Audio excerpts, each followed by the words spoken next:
Good evening, everyone. My name is David Goodman. I'm at the Woods College of Advancing Studies. Very glad you could be here with us tonight. It's my pleasure to welcome you to what I know will be a wonderful evening of good conversation and engagement.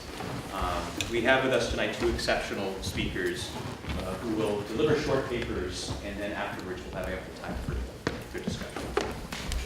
This time, that is the space, time, and brownies, are brought to you by Woods College of Advancing Studies and also Morrissey College of Arts and Sciences Psychoanalytic Studies program. So I wanted to extend an expression of gratitude to Professor Rumble, who is co-partnering in this with me, and also to Caitlin and Marisol, who are the ones behind the scenes bringing all this together. Very, very grateful. So let me set the stage just a little bit. In my psychology and politics class, and many of you are actually here tonight, that is going on this semester, we're discussing some of the topics that we're going to be touching on tonight, I think. And last week we talked about that age-old philosophical riddle that people ask, which is, what does a fish discover when it jumps out of water for the first time?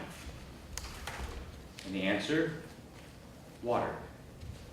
And it might sound very simple, but when you sit with it, in a sense, it just is exactly right.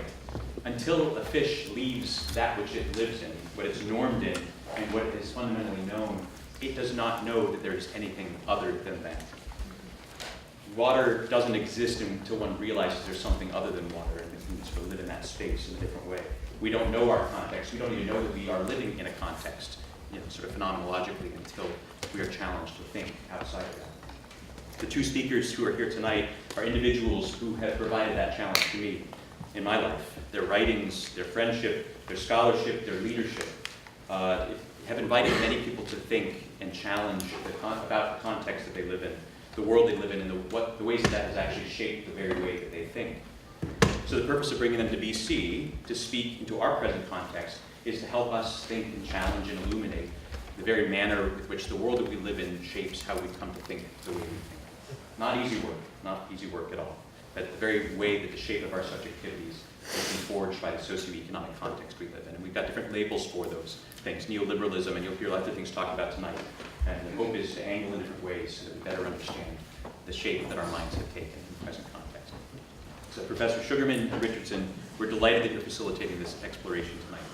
So I'm going to first introduce very briefly Professor Sugarman, and then after he gives his talk, I'll do the same for Professor Richardson. So, Jeff Sugarman is a professor of education and psychology at Simon Fraser University in British Columbia.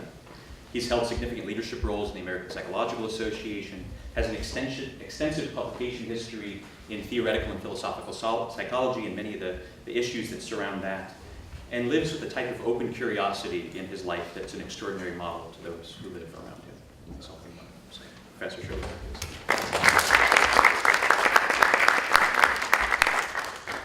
First of all, I'd like to thank David and Boston College for inviting us and the terrific hospitality we've been shown since we arrived. Let me begin by saying that Frank and I are psychologists. We're neither political philosophers nor economic theorists. But we share the belief that the psychological and the personal, that which makes us persons, is inextricably political. Personhood takes its form from the kinds of relations in which human beings are immersed. And politics, the organized control and influence of others, is a constitutive feature of both collective and individual psychological life.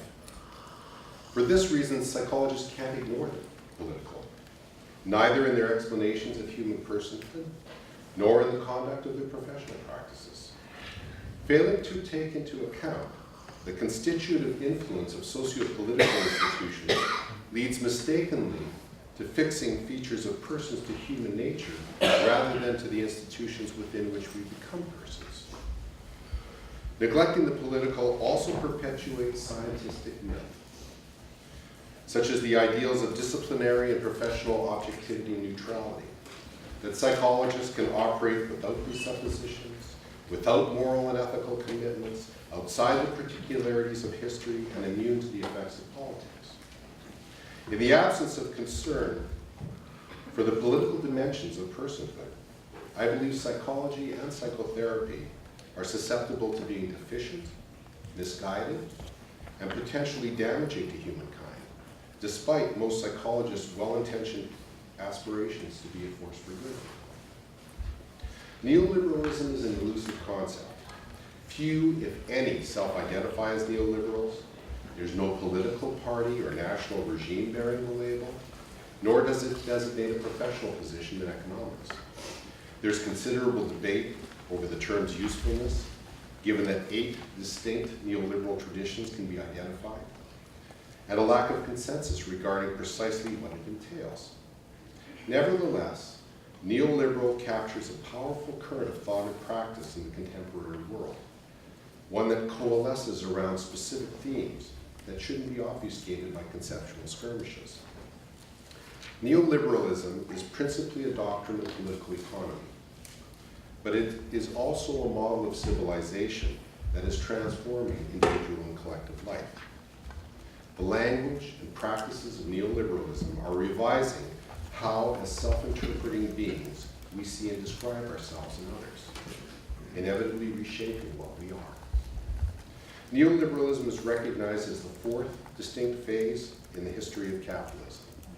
The first phase, mercantile capitalism, was prominent from the 16th to the 18th centuries, and was founded largely on the idea of moving goods from a market in which they were cheap to a market in which they were expensive.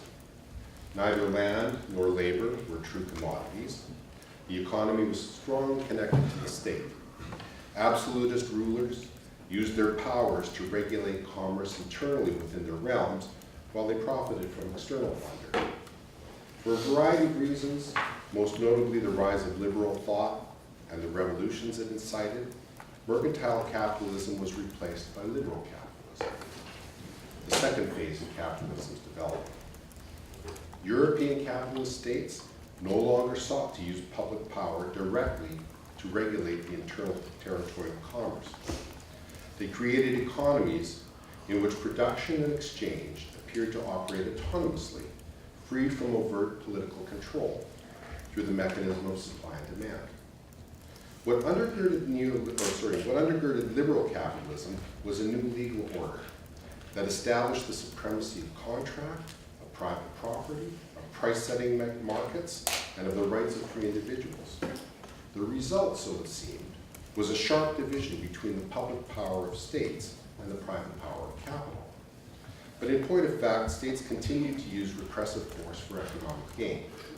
Colonial powers dropped any pretense of keeping politics and markets distinct, deploying military means to loot subjugated populations in the name of free trade imperialism. Eventually, this led to widespread instability, economically and politically. There was international financial chaos, periodic depressions, panics, crashes, class conflicts, boundary disputes, and anti-colonial rebellions. The end of World War II saw the attempt to address these problems in the third phase of capitalism, state-managed capitalism. States began to use public power within their own territories to avert further catastrophes by investing in infrastructure, actively steering economic development, promoting full employment and working-class consumerism, accepting labor unions, compensating for market failures, and instituting various policies that were intended to save capitalism from itself and regulate it. But state-managed capitalism also ran up against problems, which I'll talk about later, leading to the most recent phase in capitalism's evolution, financialized capitalism, or what we call neoliberalism. While instances of the term neoliberal can be found in the late 19th century, most historians commonly trace its origins to the colloque Walter Lippmann that was held in Paris in 1938. It was convened to discuss Lippmann's 1937 book, The Good Society, in which Lippmann opposed state planning, decrying it as the mechanism for tyranny, and offered a re-envisioning of liberalism for the 20th century. Lippmann's reconstruction of liberalism was based on the idea of a minimal state, in which the principal purpose of law was to protect individual rights and responsibilities rather than enforce the commands of bureaucratic governmental administration. Those in attendance at the colloquium who subscribed to Lippmann's vision chose neoliberalism as their moniker over several other alternatives, and defined the concept as denoting priority of a price mechanism, free enterprise, a system of competition, and a strong and impartial state. The agenda for neoliberalism was set. A journal was founded, and a think tank was also founded with head offices in New York, Paris, Geneva, and London. However, the movement was stalled with the outbreak of World War II, which dispersed the participants and led to the rise of antithetical socialist sentiments. Following the war, Albert Hunold and Friedrich von Hayek convened a meeting of neoliberal luminaries in Mount Pelerin, Switzerland in 1947. While only 3 of the 84 participants at the London colloquium had been American, they comprised half of the 39 attendees at Mount Pelerin, reflecting the post-war ascent of the United States economically and politically. Invitations were select, and while those in attendance spanned academia, media, politics, and government, an effort was made to admit only those sympathetic to the neoliberal cause. The result was the formation of the Mount Pelerin Society, an organization that persists to this day that's quite exclusive with a membership capped at 500. What separates neoliberalism from classical liberalism is the aim to recast the terms of human freedom from natural rights or tradition to those defined by market rationality. Classical liberals believe that markets have an inherent propensity for growth. The role of the liberal state is to enforce limits so that the market doesn't become disruptive to the social order. Human freedom and principles of good governance follow from what are assumed natural rights of persons and the traditions by which they are conceived as autonomous individual actors. The assumption is that the development of an intrinsically individualistic self-understanding is requisite for participation in legitimate citizenship in liberal society.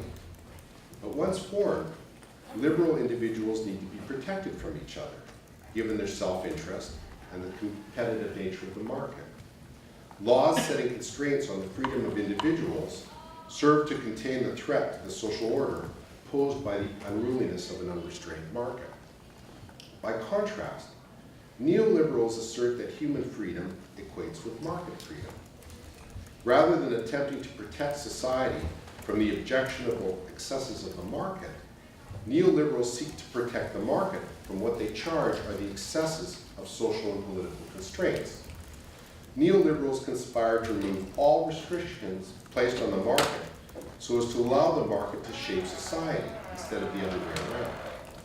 As Simon Clark encapsulates, quote, "The point of neoliberalism is not to make a model that is more adequate to the real world, but to make the real world more adequate to its model." Fundamental to neoliberalism is the belief that the social good is best advanced by extending the scope and frequency of market transactions to the point of bringing market rationality to all areas of human action and endeavor. However, this is not simply a matter of reconfiguring the relation between the market and society. It entails the formation of a new kind of person, the neoliberal subject. Neoliberals avoid talk of natural rights because their aim is to shape the kinds of people who can be successful social actors under the dictates of market rationality. In the neoliberal turn, the function of the market is not to cater to the wants and needs of individuals, but conversely, to compel individuals to be the kinds of persons who function in ways that the market requires. Unlike classical liberals, neoliberals hold that the market by itself is incapable of creating the conditions for its successful continuation and expansion. Its success can't be ensured by standing back and watching its organic growth. Rather, its success depends on design, political reform that creates and installs conditions conducive to market function. Consequently, according to Van Horn and Murawski, quote, "Neoliberalism is first and foremost a theory of how to re-engineer the state in order to guarantee the success of the market and its most important participants, modern corporations." The progenitors of the neoliberal movement masterfully enlisted and connected vital institutions, government, university, business, and the media by establishing a new type of knowledge apparatus, the neoliberal partisan think tank. The impact of these think tanks on the transformation of governmental policy can't be understated.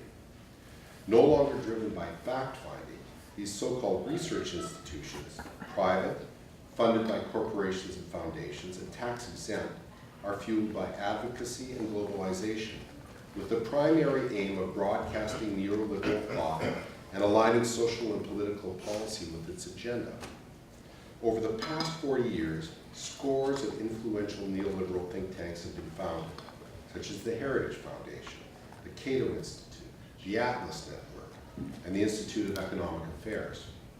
These organizations successfully have leveraged the wealth and social networks of the business elite in amassing sizable budgets and mobilized their means to develop, popularize, and initiate neoliberal reforms, dwarfing both in number and resources their progressive counterparts.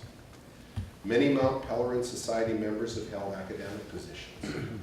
Neoliberal doctrine came to dominate such prestigious institutions as the University of Chicago, the Virginia School, and George Mason University in the United States, the London School of Economics, St. Andrews University in Scotland, the University of Freiburg in Germany, and the Institut Universitaire des Hautes Études Internationales in Switzerland. This provided a highly public and credible face for neoliberal thought, despite the fact that neoliberal academics refrain from using the term to describe themselves or refer to themselves or make known their connections to the Mount Pelerin Society. It was in the 1970s, with the collapse of Fordism, that neoliberalism took hold. Fordism, a system of mass production based on economies of scale, dominated the post-war era and gave rise to mammoth corporations built on functional specialization and the incremental division of labor. Fordism was heavily controlled. The conditions and routines of production and consumption were planned and managed not only with the heavy hands of labor and business, but also those of government. Competition was highly regulated through an elaborate system of tariffs, price controls, fixed exchange rates, and industry protection from foreign ownership. But the inability of Fordism to keep up with the acceleration of capitalism led to rapid accumulation of capital and falling profits that precipitated the economic crisis of the 1970s. Economic controls imposed under Fordism were seen as excessive bureaucratic interference that hobbled the use of accumulated capital by restricting where and how it could be directed. Profitability was threatened by the overproduction of goods and markets unable to expand under governmental restrictions. The situation was exacerbated by escalating inflation, the growing power of labor in developed nations, and difficulty financing governmental deficits accruing from the cost of extensive state welfare programs. Social welfare policy was attacked across the political spectrum by a chorus of critics, alleging that it was unaffordable, bureaucratic, inefficient, patronizing, patriarchal, ineffectual in addressing social inequalities, and that it impinged on individual rights and freedoms. In response to the economic crisis, multinational corporations in league with international financial institutions, such as the World Bank and International Monetary Fund, and abetted by neoliberal think tanks and academics, orchestrated a shift in governmental policy from interventionism to the liberalization of trade, financial transactions, business, and industry, so ushering in the neoliberal era. By the mid-1980s, neoliberalism became well established with Reaganomics in the US and Thatcherism in the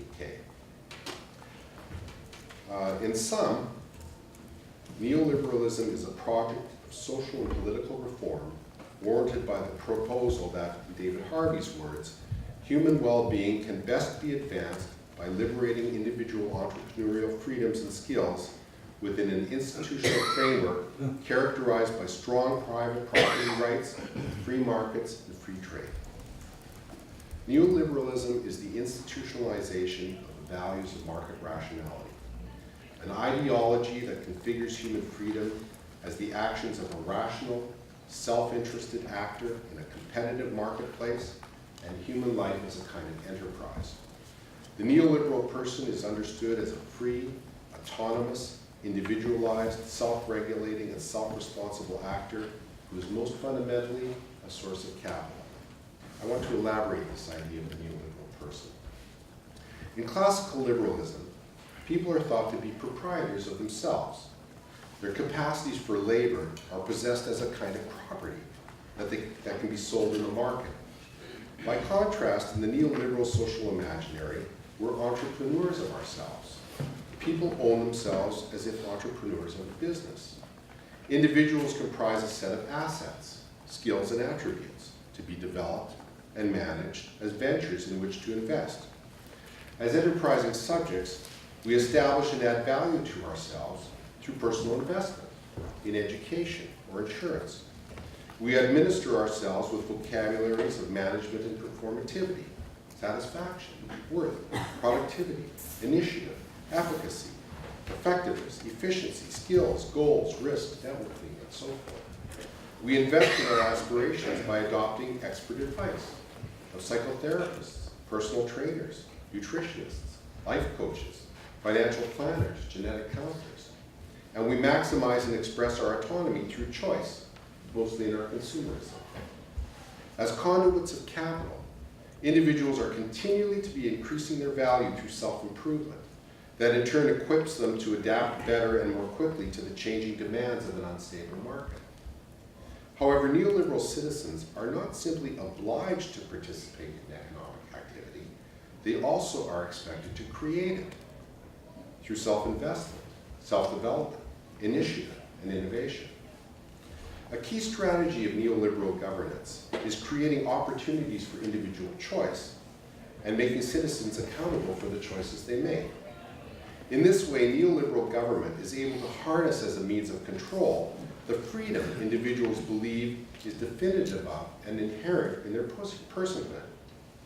Choice is vital to understanding ourselves as free autonomous actors. More choice means more freedom. In turn, individual freedom insinuates individual responsibility. In the neoliberal ideology of personal responsibility, it's difficult to imagine how choices can be the result of anything other than our own self-initiated desires and deliberations. To the extent that neoliberal citizens understand themselves in this way, choice and responsibility are seen as human nature, normal, even virtuous, and commonsensical. However, many of the life choices with which individuals now are faced are the consequence of reduced government services, a neoliberal tactic designed to transfer risk from the state to individuals, lessening the role of and costs to the state for administering welfare programs and services. Concurrently with the planful reduction of state welfare, there's been growing commodification and privatization of what were formerly held to be proper functions of the state in the welfare of its citizens: healthcare, education, public works, and public resource management.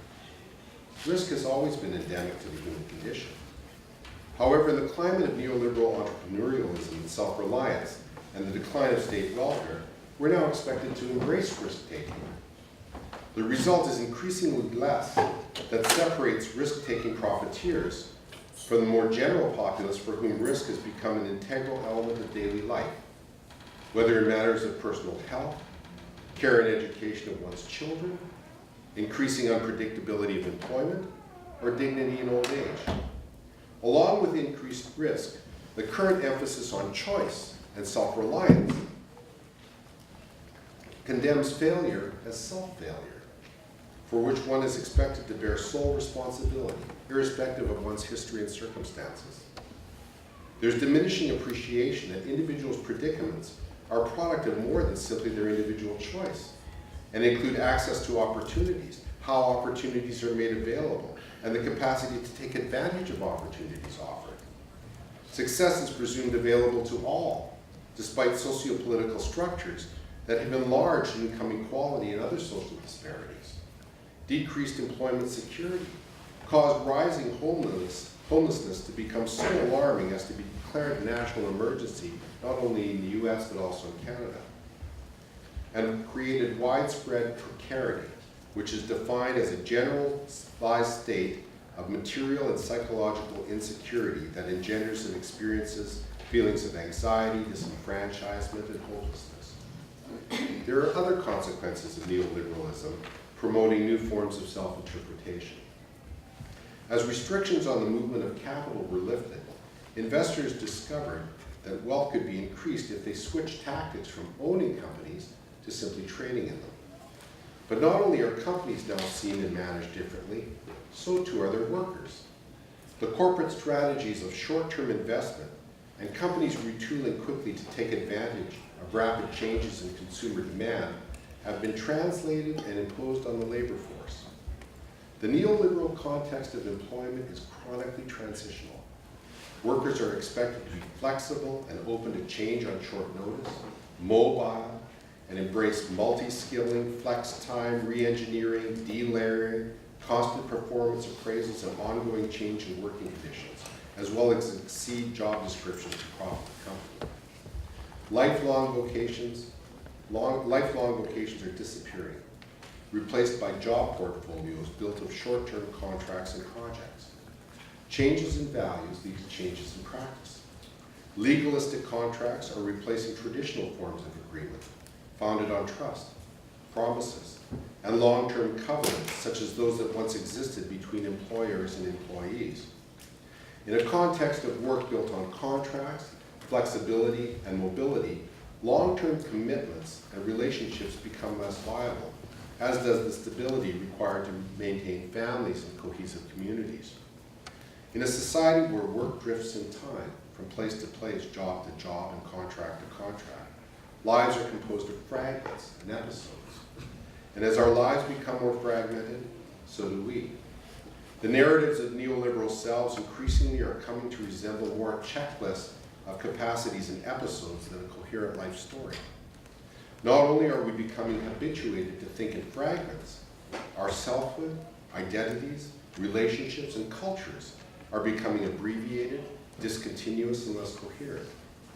The ideal of authentic selfhood that flourished in preceding decades, a self unified by its intuitions of depth and inner life, oriented by its moral and aesthetic convictions, indifferent to, if not disdainful of conformity and consumer appetites, and motivated to pursue its own discovery, is dissolving under neoliberalism. Selves are no longer singular and unified. They increasingly have become multiple and decentered, composed of a cluster of pliable identities, attached but peripheral to the individual. In the neoliberal context, identities are not discovered as self-defining truths, but rather instrumentally selected or fashioned for the purposes of presenting oneself as the most attractive package given the marketing needs of the moment. The neoliberal self, multiple self, resembles a Swiss Army knife, a multi-tool conveniently equipped with a set of appearances that can be levered to adapt or get a competitive edge as required by the circumstances. Given the current emphasis on flexibility and mobility, neoliberal selves are primed and ready for opportunity, but they're adverse to commitment. For some, the aversion to commitment is a consequence of being fickle or easily bored. But for most, it comes from a fear of missing out on something better that's always just around the corner. The pressure of limitations on our time also has become an ever-present concern in the neoliberal era. The structuring forces of neoliberal capitalism have infused acceleration into the core of personal and social life. Neoliberal capitalism is built on and for acceleration. The quest for profit through speed. The continuously accelerating speed at which goods are produced, distributed, and consumed is a characteristic feature of the neoliberal market economy. Given a fiercely competitive environment, being first to market is crucial. But products have a short shelf life and need to continually be upgraded and reinvented, or cast aside and replaced by something new. Competitive success requires innovation. Innovation requires investment. Investment requires profit. Profit requires producing goods more quickly and efficiently, which requires innovation, which requires investment, which requires profit, and so on, creating a continuously accelerating iterative cycle without end. Science and technology are driven by the objective of making everything go faster and more efficiently in the pursuit of profit through speed. Manufacturing, computing, communication, transportation, bioengineered food production, and financial transactions. We are confronted by the acceleration of just about everything, the title of James Gleick's 1999 book. But the faster we go, the more is the need to go faster. The hurried nature of contemporary life has become a shared experience because we're captives of a relentlessly accelerating neoliberal world in which speed is proclaimed in the name of competition, efficiency, productivity, control, and consumer and market freedom. In conducting our day-to-day lives, we feel compelled to accomplish more in less time. Efficiency is prized as a personal virtue as we try to do more things simultaneously, carry on a phone conversation and respond to text while cooking and watching the news. Most of us have embraced digital technologies as a way of saving time or working smart. As our devices become increasingly customized to our personal needs and tastes, and we accommodate ourselves to their functions, they become seemingly indispensable, invading every moment of daily life. We surrender to them because they're seen as enabling us to do things faster and accomplish more, while the source of our time famine remains concealed. As Sherry Turkle observes, we spend untold hours on our devices not realizing that we also are being spent. As she describes, we feel constantly connected, but fail to give others our undivided attention. We form relationships online that may preoccupy us, but that rarely bind us. We seem to expect more from technology than from each other. Turkle points out that what were once communal social spaces, hubs of face-to-face interactivity, have become places of individual isolation as we fetter ourselves in digital devotion to our mobile devices that provide instant portals to somewhere other than where we are. However, it's not just that neoliberalism presents a set of external conditions to which we must adjust. Neoliberal capitalism and the constant acceleration it necessitates have moved into the person. Not only are we preoccupied with the immediate present and its urgency, breeding an epidemic of chronic impatience, irritation, frustration, and intolerance, we have elevated our immediate desires, self-interest, and self-reference as the primary gauges for measuring worth and value. Neoliberalism has redefined our notions of personal fulfillment, what matters to us, guides our sense of right or wrong, better or worse, through the lens of acceleration. Personhood and subjectivity are intimately tied to conceptions of fulfillment in the good life. Such conceptions orient us toward what we believe we ought to be, how our lives are to be best lived, and thus are constitutive in forming us as the kinds of persons we are. Traditional notions of the good, such as salvation in heaven, or the discovery and cultivation of an inner life, are becoming relics of an earlier era. Conceptions of the good life that require long-term commitments, enduring quality, authenticity, and coherence of character are inconsonant with the hurried, fragmented, and disjointed experience of the frenzied dynamics of neoliberal acceleration. Sociologist and political philosopher Hartmut Rosa suggests that in the vision of the good life offered by neoliberalism, personal and social acceleration hold a salvific promise, a promise of salvation that has supplanted the hope for eternal life. The road to happiness and fulfillment is now an accelerated indulgence of worldly experiences, partaking in as many and as varied of life's possibilities as we can, and as intensely as we can. The greater the number of experiences we consume, the more our being supposedly is enriched and fulfilled. Bucket list living has become an immortality project, the endowing of life with significance through satisfying a personalized inventory of desired experiences, captured by camera and immortalized on social media. It should be noted that there's a rapidly expanding, multi-billion-dollar adventure tourism industry that capitalizes by turning experiences into commodities, from air racing in Abu Dhabi to zorbing in New Zealand. Acceleration has become an integral part of our moral vision of the good, bearing all a eudaimonistic and eschatological import of religious doctrine. The busier one is, the more meaningful and fulfilling one's life. But in orienting our lives to the good of acceleration, we're faced with a dilemma.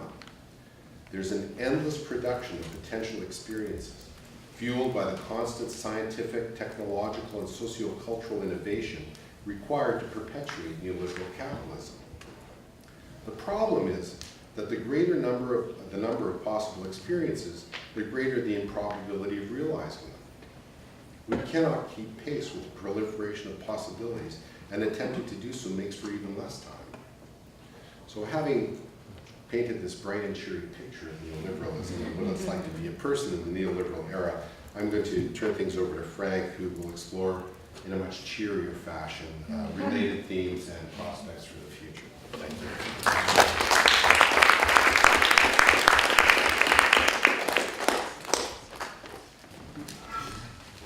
I swear to you, if you go get a drink with Jeff, you actually find the world to be a very, very beautiful place. It's, when I read you or hear you, it's very sobering. So next, let me introduce Frank Richardson. He's a professor of educational psychology emeritus at the University of Texas at Austin. He did try on Saturday night to wear a beanie that was Austin's UT colors, which are frighteningly similar to Clemson colors. And so to spare him a possible bodily injury, I gave him a BC beanie, and he wore it. And he's here to speak about it today, so it's good. But much like Professor Sugarman, he's been in significant leadership roles in the American Psychological Association, an extensive publication history that ranges from counseling psychology to hermeneutical thinking and so forth. And I don't know if I've ever met someone in the world that's a more voracious learner. Frank looks like what I look like at an all-you-can-eat buffet. It's not pretty, but it's also incredibly inspiring. So, Frank.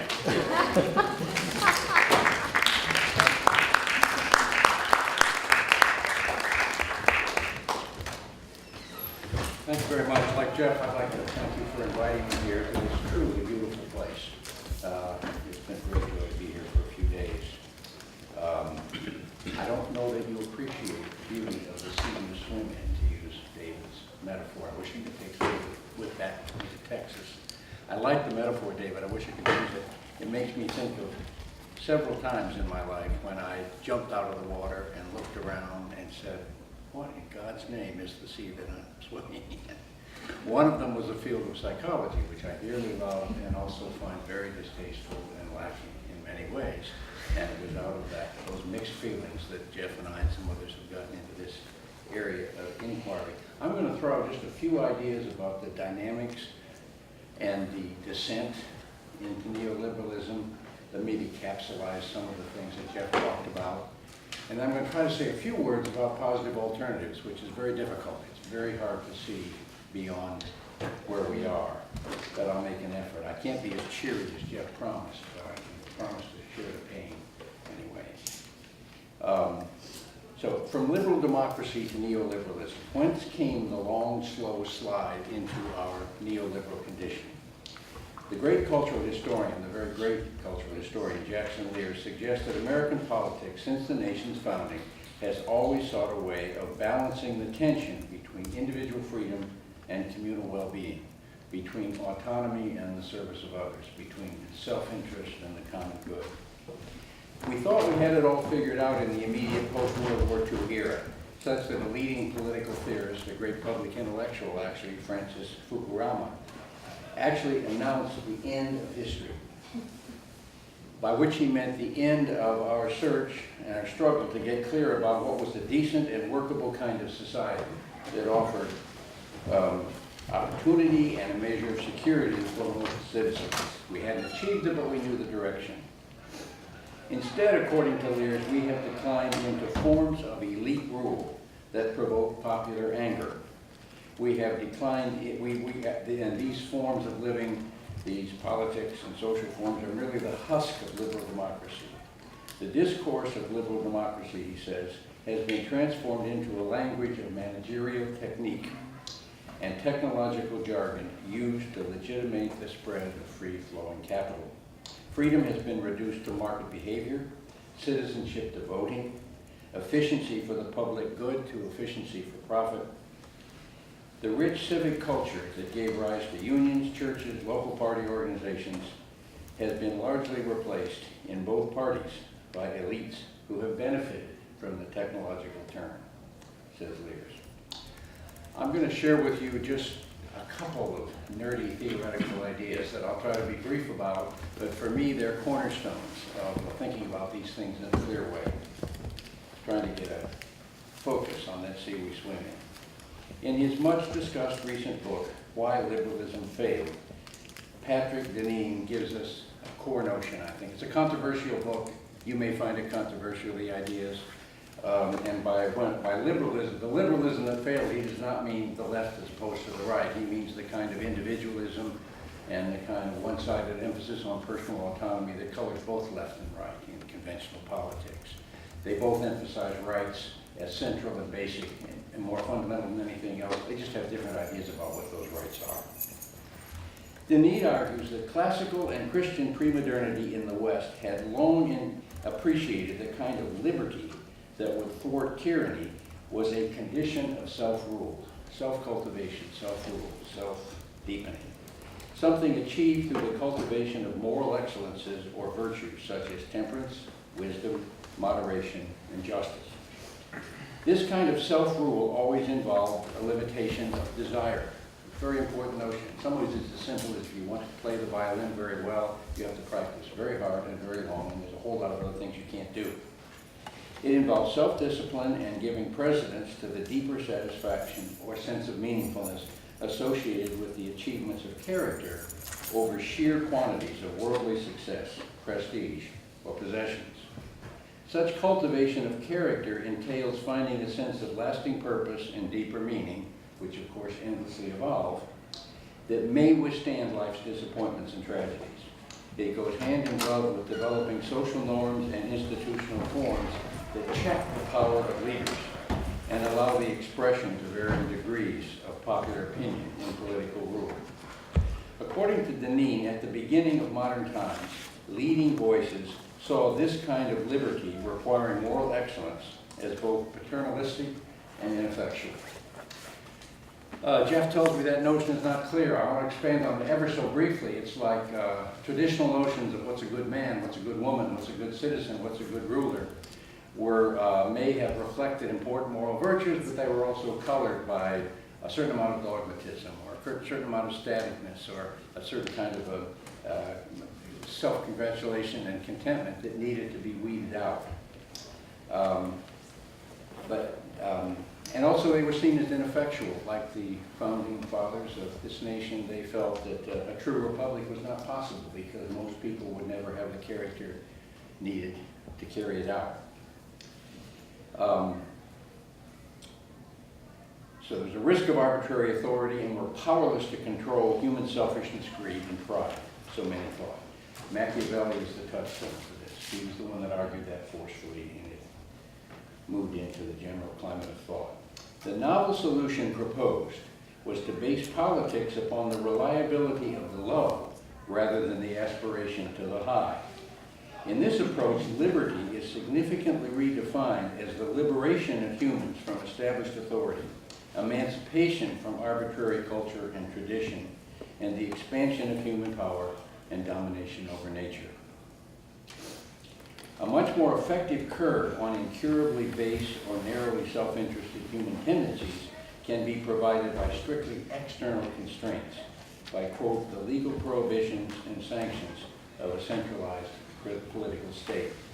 Rather than any sense withering away, such a strong political state required and legal system became essential.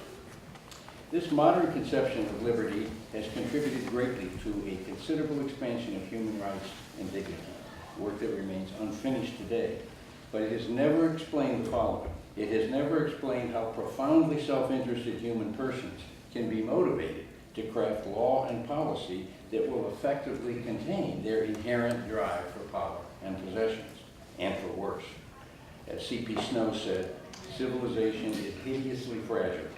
There's not much between us and the horrors underneath, just about a coat of vanish.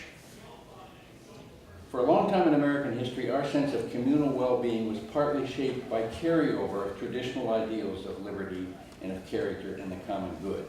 In the early 20th century, which was an era of growing monopoly capitalism, intensifying consumerism, and imperial expansion around the world, these values faded, and a somewhat modified version of the balance between private interest and public good took shape. It might best be termed liberal individualism. This view counterbalances two things. It weighs against each other. Number one, an unqualified self-interest or self-realization, with two, a serious ethical commitment to regarding human persons as imbued with equal dignity and natural rights. In this view, each individual may define the moral good or the good life for themselves without judgment from without or others. Definitions that are now seen in this view as merely subjective or preferential, so long as they do not interfere with the right of others to do the same. That's in many ways the modern credo. The problem is this approach paradoxically advocates a thoroughgoing neutrality toward all values as a way of promoting certain basic values of liberty, tolerance, and human rights, which is the liberal individualism's own take on what is the truly good society. This ideal of across-the-board neutrality undermines commitment to liberalism's own best values of human rights and dignity, and little remains to stem the tide of self-interest, narrow self-interest. These contradictions in liberal individualism lead it to be self-undermining in both theory and practice. I think the tendency of liberal individualism to unravel in just this way helps explain our slide into a neoliberal condition, where, as Jeff described in his paper, the terms of human freedom are recast from natural rights and/or tradition to a strict market rationality, removing all restrictions placed on the market so as to allow the market to shape society instead of the other way around. Meritocracy. The idea and ideal of meritocracy is deeply ingrained in the American psyche. In its proper place, it is a worthy conception. But when merit is understood mainly in terms of competitive success, prestige, power, conventionally defined status, security, comfort, we are individually and socially in big trouble. Victor Tan Chen, who identifies himself as an agnostic in matters of religion, recently commended the ideas of the rabbi and activist Michael Lerner about, quote, the spiritual crisis of the modern economy. Lerner cuts to the chase, Chen feels, with the idea that in a society based on meritocratic, materialistic success, the well-educated and highly skilled are handed a ready excuse to denigrate the people at the bottom, both white and non-white, as untalented, uneducated, and unsophisticated. I believe they were recently called deplorables.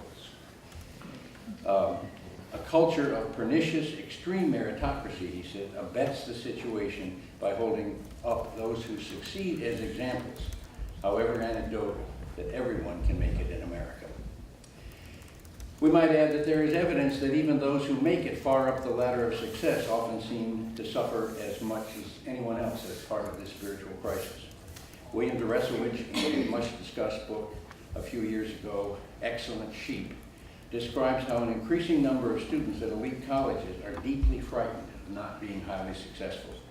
This leads to a, quote, violent aversion of risk and the loss of a passion for ideas.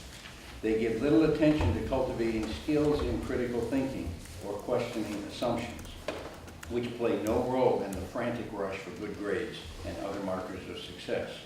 They are embedded in this by a curriculum that trains them, quote, in the analytic and rhetorical skills that are necessary for success in business and the professions. Everything is technocratic, the development of expertise, and everything is ultimately justified in technocratic terms. Of course, there are many exceptions.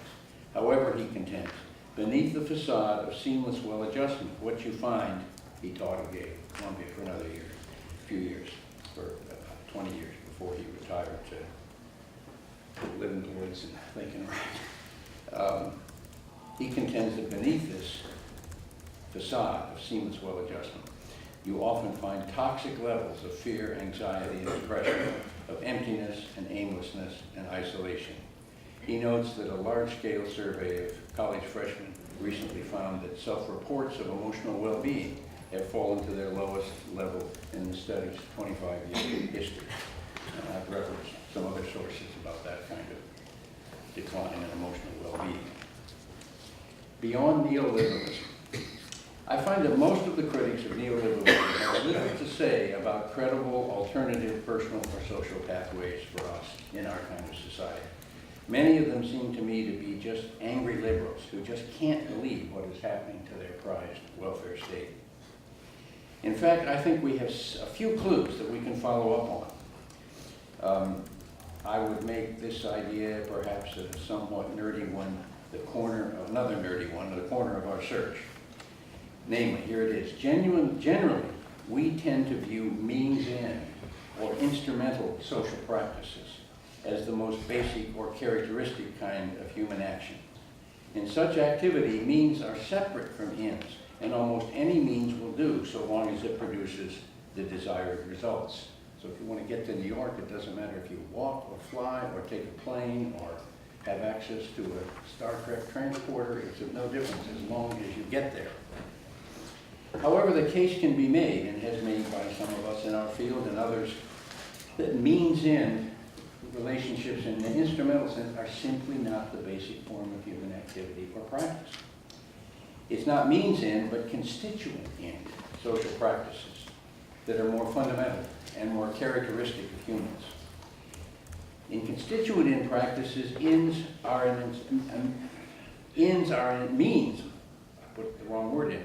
are an inseparable part of being a particular kind of person in some cooperative, ethical, or spiritual sense.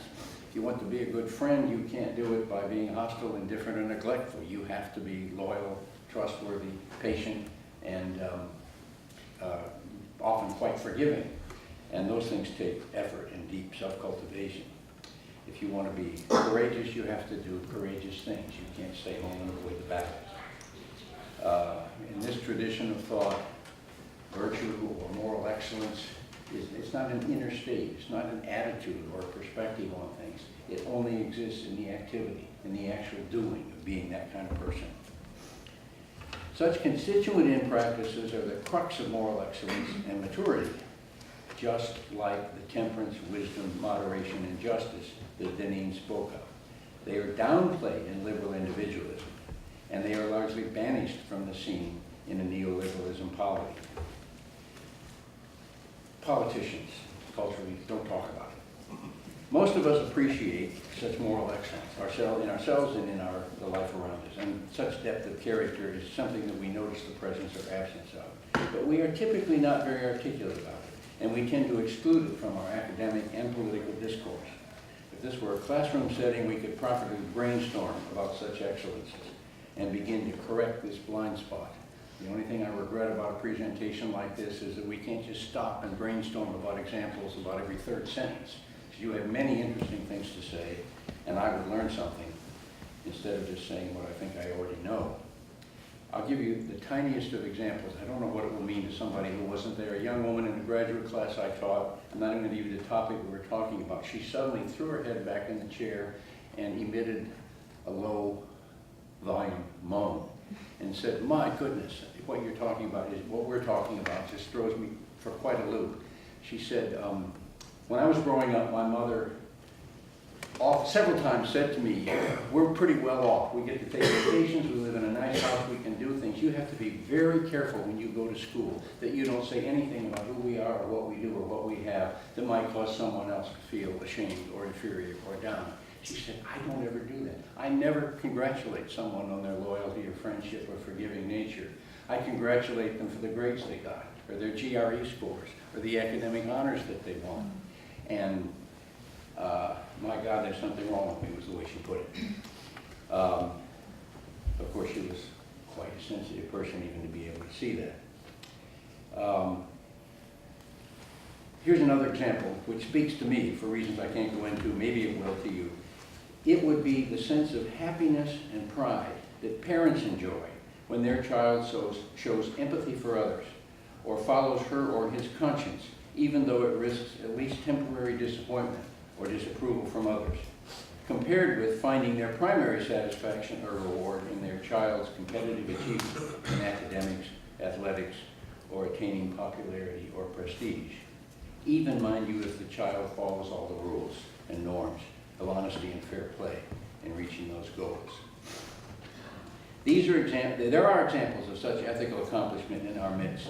In terms of politics, we've been advised by a couple of very interesting writers to look away from the polarized, poisonous politics at the national level to what the columnist and author David Brooke calls a resurgence of localism.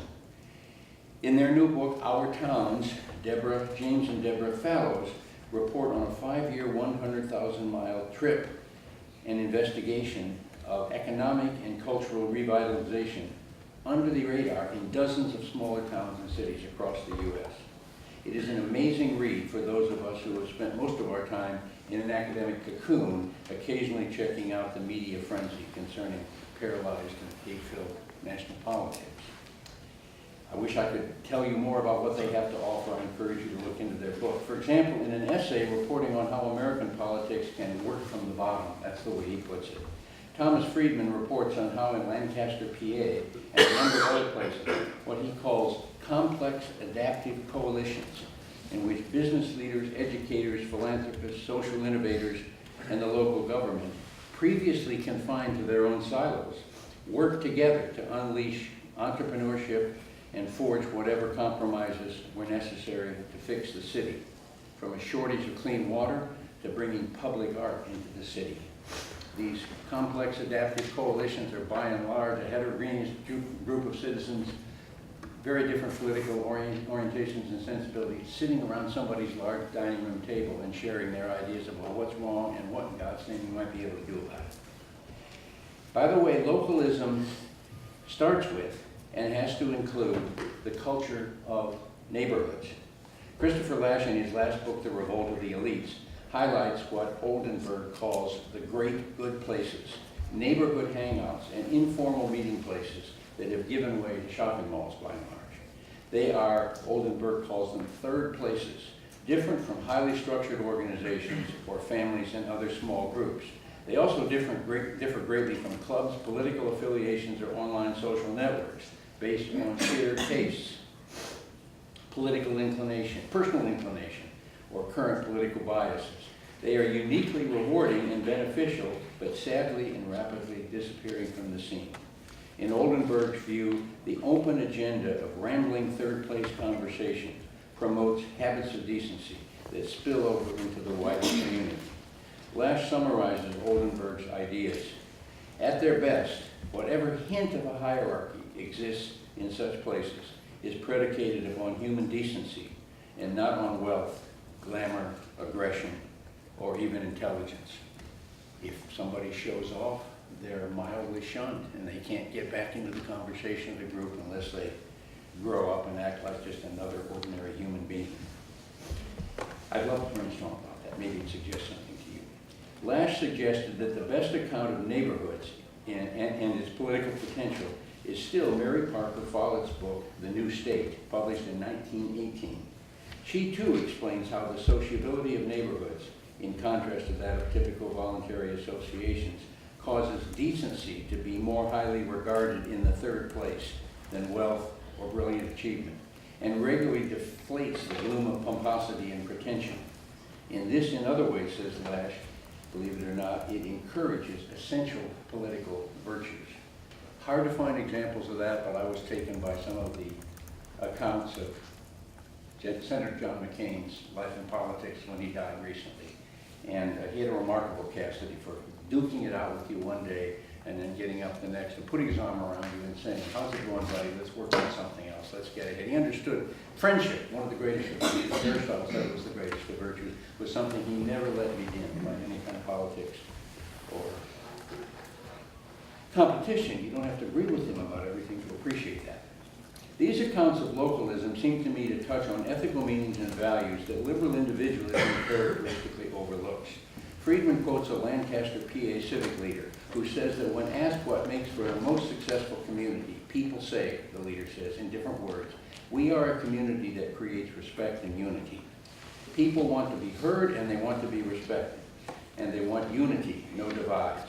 They see the national trends, they feel the division, and they don't want it. Another prominent citizen Friedman interviewed explained, politically we're all different and our experiences are different. You can only get progress where there is trust. People trust that we are not in it for personal agendas or partisan agendas. I can't go into any more detail here about those kinds of localism.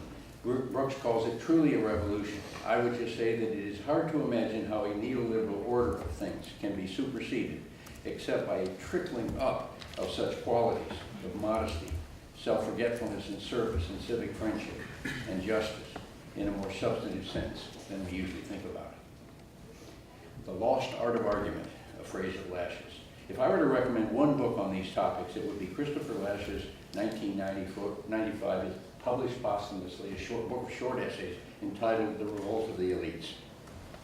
Lash contends that the scandals of the Gilded Age, about 1870 to 1890, led the educated classes in the U.S. to advocate for a professionalization of both journalism and politics, one that he felt sterilized them as much as it reformed them. Thus, Walter Lippmann, who distrusted public opinion, thought the role of the press should be to circulate information, not encourage argument, and argued that while the public would care about the outcomes of lawmaking and the substance of it should be left to knowledgeable experts whose principles, as much as possible, grew out of, quote, disinterested scientific inquiry. Everything else was ideology. However, according to Lash, what democracy required is vigorous public debate, necessarily and above all with those with whom we have intense disagreements.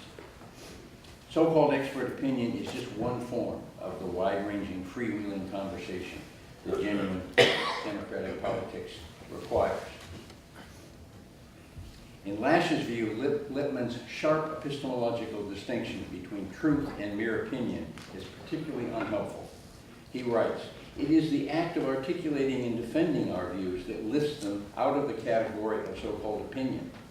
We come to know our own minds only by explaining ourselves to others.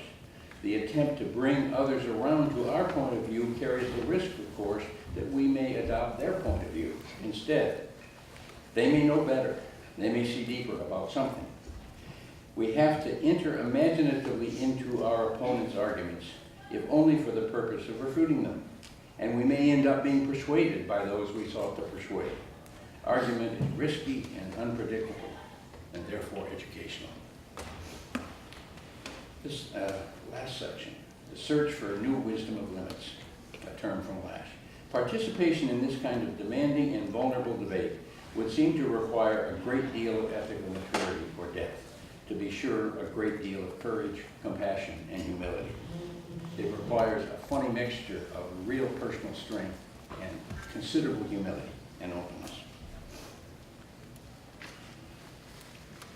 This doesn't come easily, and the prospects are at best uncertain. In the last few chapters of The Revolt of the Elites, Lash argues that in order to realize the best human possibilities, we have to acquire a new wisdom about inescapable human limits and face up to the challenge of coping with them.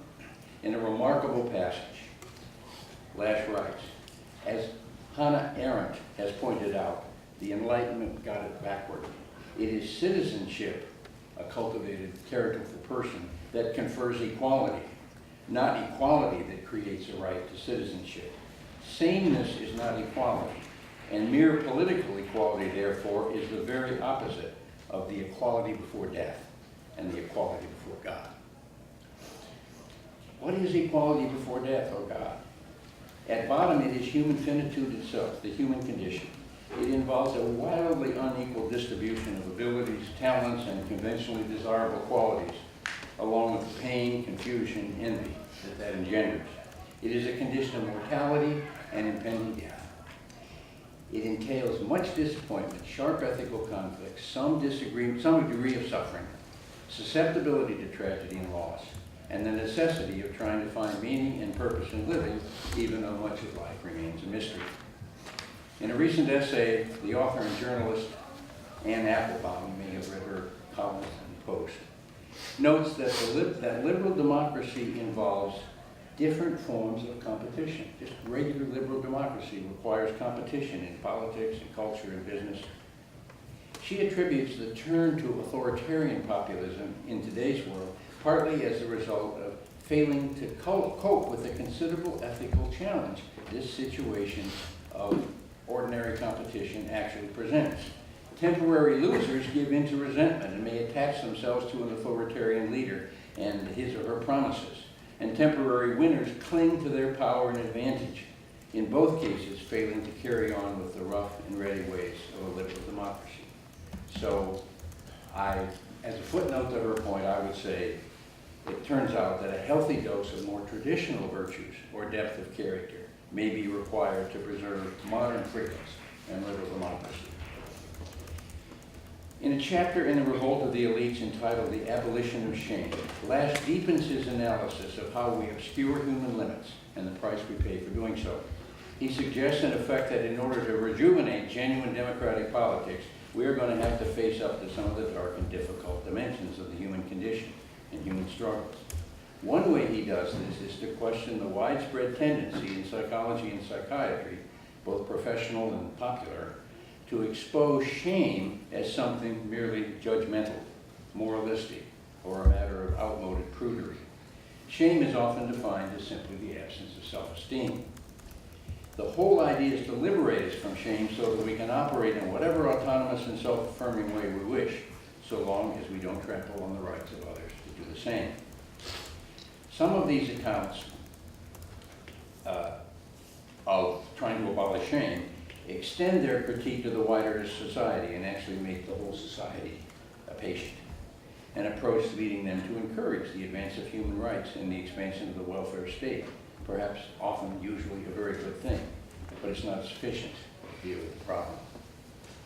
However, Lasch cites the work of the psychiatrist and psychoanalytic theorist Leon Wormser in his 1981 book, The Mask of Shame, as providing a deeper and more credible account of the dynamics of shame. If you want an indication, a clue as to how grand and profound Wormser's book is, you might like to know that it's out of print. And if you want to get a copy, you have to go on Amazon and pay between $200 and $300 for a copy. Fortunately, a friend of mine made a copy of the book and a PDF of it, and send me a check for a mere $30 and I'll provide you with that PDF. I'm joking, of course. It's free to anyone here or in David's class or whatever. It is a remarkable book. I'm just going to give you 2 sentences on it. Wormser finds that in the experience of shame in severe neurotic pathology, there are often archaic conflicts that grow out of the conflict of union and separateness. The conflict between fundamental urges to merge symbiotically with the world and to become absolutely self-sufficient. Often he finds there is also an urgent effort to both hide from the world and to penetrate its secrets. I'm not severely neurotic, only mildly neurotic from time to time. My wife and Jeff might say it was moderately neurotic from time to time. But I see myself on every page of Wormser's book. I see myself when he recounts our being caught between a deep desire to securely belong somewhere or to someone and strong urges to retreat from many or all messy, painful human entanglements and limitations. Lasch writes, "The record of this suffering makes us see why shame is so closely associated with the body, which resists effort to control it, and therefore reminds us vividly and painfully of our inescapable limitations, the inescapability of death above everything. It is man's bondage to nature, as Eric Heller said, that makes him ashamed. Thus, shame can hardly be abolished, for it's something endemic to the human condition. Still, there may be a way of transforming or elevating life within these limits and conflicts. Lasch says that Wormser pleads for the heroic transcendence of shame through love and work. This seems to imply a search for meaning that digs a lot deeper and represents a much more ethically or spiritually challenging effort than just conferring equality or granting or claiming human rights. Without it, Lasch is telling us, democratic politics and the continuation of a liberal democracy just may not be possible. Thank you.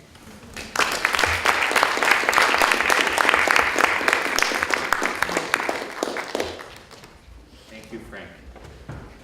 So, whatever the capital that brought brought you here tonight, whether it was extra credit for your course, or attendance rosters, or $5 I needed to go on the quad, or cookies. I hope that a lot was evoked for you, and that you're able to see a little bit more of the water that we are all swimming in, if you will. So very grateful for both of your voices to help us with that tonight. So the hope is we have a little bit of time. We've got about 15 minutes. If I could ask both of you to just come up and to have good, open conversation. I welcome the questions, the things you're thinking about, and what you want to play with further.